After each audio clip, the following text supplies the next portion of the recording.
বাবা তাহলে আমি গেলুম। হ্যাঁ বাবা যা, সাবধানে যা। কোথায় যাওয়া হচ্ছে? কাকা তোমার বাবা বলেনি, আর আমি তো কলকাতায় যাচ্ছি। কেন ভাইপো, কি ব্যাপার? হঠাৎ আবার কলকাতায় কেন? এ বাবা তুমি জানো না, নেই। কলকাতায় তো দুর্গা পুজো হচ্ছে, ওই জন্যই তো আমি ঘুরতে যাচ্ছি। নাই নাকি? বাহ বাবা, খুব ভালো খুব ভালো। দেখতে কি মা আবার চলে আসলো? তা যা, কদিনের জন্য যাওয়া হচ্ছে? আরে আমি তো ভেবে দুর্গা পুজোর 2 দিন আগে যাবো, আর একবার দশমী খান কাটিয়ে চলে আসবো। কি বলতেছিস? তুই এতদিনের জন্য যাচ্ছিস? আরে কলকাতা পুরো ভেসে যাবে তো। সে একটু একটু যাবে, গেলেই বা কি করা যাবে? এই বৃষ্টি বৃষ্টি কি হয়েছে নাকি বাবু?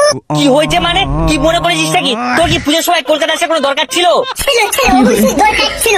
আর আমরা কি একটু কলকাতায় পুজো পুজো দেখতে যাবো না? একটু বড় বড় নামি দামি প্যান্ডেল করেছি, আমাদের তো দেখার ইচ্ছা হয়। তোদের এই প্যান্ডেল দেখার চক্কর এবার মধ্যে পুজোটা পুরো মাটি হয়ে যাবে। কিচ্ছু মাটি হবে না বাবু, সবে জল জল হয়ে যাবে।